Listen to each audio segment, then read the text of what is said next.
विभिन्न माध्यमों के लिए लेखन। आज की इस वीडियो में हम अभिव्यक्ति और माध्यम की बुक के क्लास 12 के विभिन्न माध्यमों के लिए लेखन के एमसीक्यू देखने जा रहे हैं। तो चलिए स्टार्ट करते हैं। इनमें से कौन सा जनसंचार माध्यम अनपढ़ व्यक्ति के लिए उपयोगी नहीं है? ये कुछ ऑप्शंस दिए, इनमें से बताना है कि कौन सा अनपढ़ व्यक्ति के लिए उपयोगी नहीं है। तो हम देखें तो पहला है इंटरनेट। यदि आप इंटरनेट देखें तो इंटरनेट में सुन सकता है कुछ, लेकिन वो पढ़ नहीं सकता, तो इंटरनेट हम उतना नहीं ले सकते। इसके अलावा समाचार पत्र भी उपयोगी नहीं है और पत्रिकाएं भी उपयोगी नहीं है। तो ऑप्शन करेक्ट होगा, ये तीनों ही ऑप्शन सही हैं। तो देखते हैं आंसर। तो ये ऑप्शन डी दिया हो, यानी कि हम करेक्ट थे।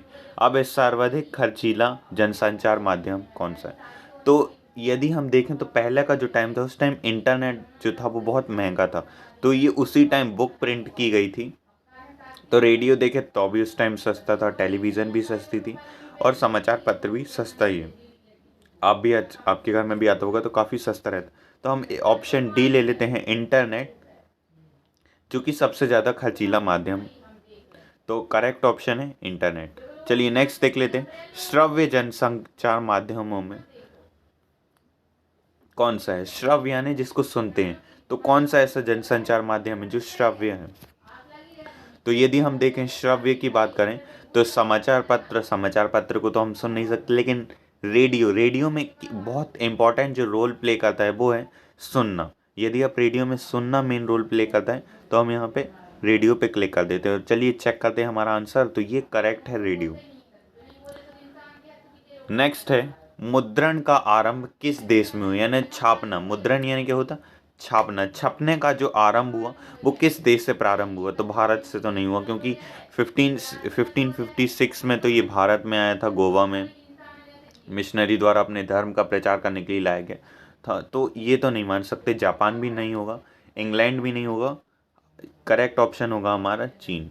अब इसका हम ऑप्शन चेक कर लेते हैं। तो करेक्ट ऑप्शन है चाइना। हम ये सारे आंसर्स करेक्ट जा रहे हैं।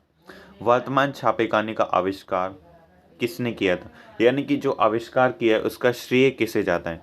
तो बुक में जो दिया गया है वो गुटेनबर्ग जी दिए गए हैं। तो यहाँ पे हम क्लिक कर देते हैं गुटेनबर्ग और आंसर भी चेक कर लेते हैं। तो करेक्ट ऑप्शन है गुटेनबर्ग को। चलिए नेक्स्ट क्वेश्चन देख लेते हैं। Height answer. भारत का पहला छापाखाना कब लगा? जो भारत का पहला छापाखाना है वो कब लगा? तो वो लगा था 1556 में। ये आपको याद रखना होगा, 1556 में। नेक्स्ट है हमारा, भारत में पहला छापाखाना कहाँ खोला गया? जो प्रिंटिंग प्रेस है, छापने की जगह है, मुद्रण करने की जगह, वो कहाँ पे खोली गई थी? तो हमारे देश में आप सभी जानते होंगे 1556 में गोवा में खोली गई थी, मिशनरी के द्वारा। किस लिए खोली गई थी? अपने धर्म का प्रचार करने के लिए। तो यहाँ ऑप्शन जो करेक्ट होगा वो होगा हमारा गोवा, ऑप्शन सी। समाचार लेखन में प्रभावशाली शैली कौन सी? जो समाचार हम लिखते हैं उसमें जो प्रभावशाली शैली वो कौन सी है? तो वर्णनात्मक शैली यानी वर्णन करने वाली, विवेचनात्मक पिरामिड और उल्टा पिरामिड से।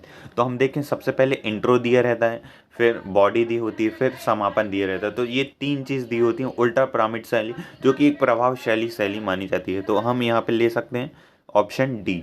यहाँ पे मैं क्लिक कर देता हूँ ऑप्शन डी और आंसर भी चेक कर लेते हैं। तो हमारा आंसर करेक्ट है ऑप्शन डी। इनमें से कौन सा उल्टा पिरामिड शैली का अंग नहीं है? यानी कि उल्टा पिरामिड शैली में मैंने आपको बताया तीन पार्ट होते हैं। एक होता है इंट्रो या मुखड़ा कह सकते हैं, नेक्स्ट होता है बॉडी और तीसरा होता है समापन। तो इनमें से कौन सा भाग नहीं है? तो मध्य भाग तो नहीं है। देखिए बॉडी होती है, इंट्रो होता है और समापन होता है। तो मध्य भाग ऑप्शन ए यहाँ पे नहीं है। तो चेक कर लेते हैं, आंसर हमारा करेक्ट है मध्य भाग। जो अंग नहीं है उसकी बात हो रही, तो मध्य भाग अंग नहीं। नेक्स्ट देख लेते हैं, उल्टा पिरामिड शैली में समाचार कितने भागों में बांटा जाता है? उल्टा पिरामिड शैली में जो समाचार होता है वो कितने भागों में बांटा जाता है? तो ये अब भी हमने तीन चीज़ों के डिस्कस की कि मुखड़ा होता है, बॉडी होती है और समापन होता है। तो कितने पार्ट हो गए? मुखड़ा, बॉडी, समापन, यानी तीन पार्ट हो गए। तो यहाँ पे क्या हो जाएगा? तीन। ऑप्शन देख लेते हैं, आंसर चेक कर लेते हैं। तो ऑप्शन ए करेक्ट। दृश्यों का किस माध्यम में अधिक महत्व है? जो दृश्य हैं देखने का वो किस माध्यम में अधिक महत्व है, तो समाचार पत्र, यानी उसमें तो पढ़ना पड़ता है तो हम उतना नहीं मान सकते। रेडियो में सुनने का महत्व होता है। नेक्स्ट है टेलीविज़न। यदि हम टेलीविज़न में देखें तो उसमें देखने का ज़्यादा महत्व होता है सुनने से ज़्यादा। ये आपने भी एक्सपीरियंस किया होगा। तो ऑप्शन सी हम करेक्ट मानते हैं और चेक कर लेते हैं आंसर। तो करेक्ट है टेलीविज़न। टेलीविज़न के लिए खबर लिखने का भौतिक शर्त क्या है? जब हम टेलीविज़न के लिए खबर लिखते हैं तो उसका भौतिक शर्त क्या है?